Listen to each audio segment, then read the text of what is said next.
My name's Derek Carty, and this is my anxiety story.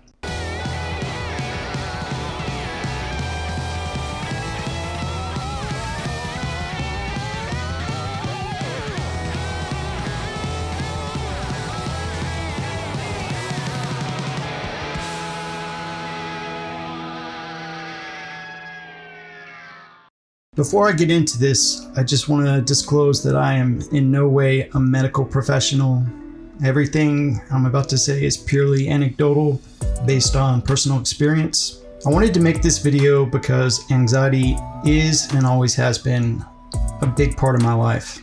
But anxiety is a very personal thing. I feel like I've never been quite able to explain my type of anxiety. I don't think I could ever understand somebody else's, but hey, we can try. It is my hope that making this video could bring comfort to other people that maybe feel the same way I do. One of the hardest things for me is how alone I feel, because I never hear anyone talk about the specific things that I'm going through. If we could lower the stigma a little and open a dialogue, maybe we could better support each other. Nobody talks about it. Everyone experiences anxiety at some point. Maybe you're having relationship trouble, problem at work. For some people, that anxiety doesn't go away. It lives there with them every day.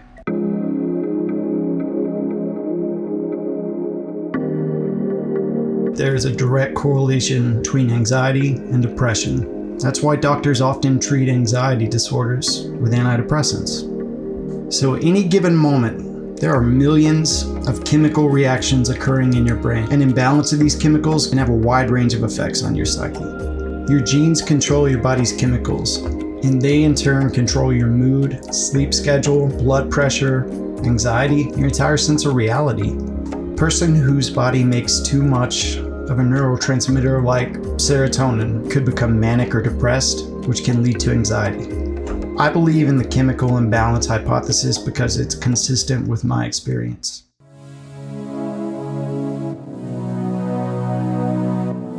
The first time I tried to explain my type of panic attack to a therapist, she kind of just stared at me. She had that deer in headlights sort of look.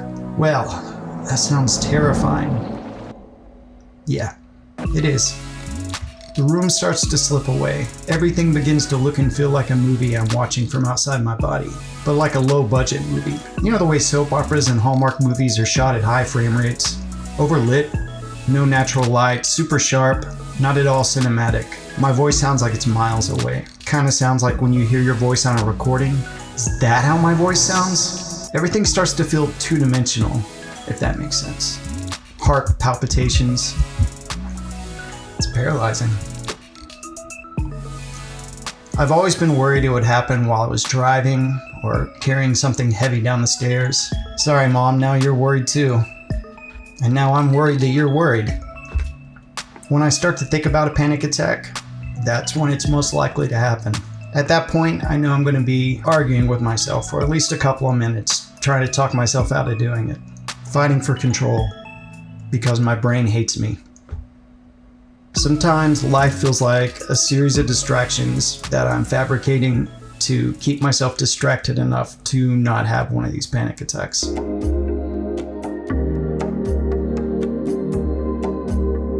So, I'm 4 or 5 years old. We're driving down the winding roads of my childhood in eastern Kentucky. I'm looking out the windows at the split yellow lines. I'm bouncing from line to line, skipping every other one, distressed when I mess up. I still catch myself doing this sometimes when I'm a passenger. The stairs to my parents' basement. Some of them are dark wood, some are light. I always skip the dark ones. I'm definitely one of those don't step on the crack on the sidewalk kind of guys. My electric toothbrush has a 2-minute timer. It's 4 30-second segments. I roam around my house as I'm brushing my teeth, but I always try to make it back inside the bathroom before the timer goes off. I feel a sense of failure if I don't make it. I would say one of the most disturbing compulsions I have is I repeatedly spell words in my head over and over. I was sitting at a neighborhood bar in Philadelphia with my girlfriend, and while she was talking to me, I was just spelling the word restaurant. Restaurant. Restaurant. over and over in my head. She asks, "What's wrong?" "My brain's broken." Everyone is different. Things like my faith, meditation, positive or rational thinking, they never offered me comfort with this. There's nothing rational about this. This is deeply rooted within me on a genetic and chemical level. So we changed the chemicals.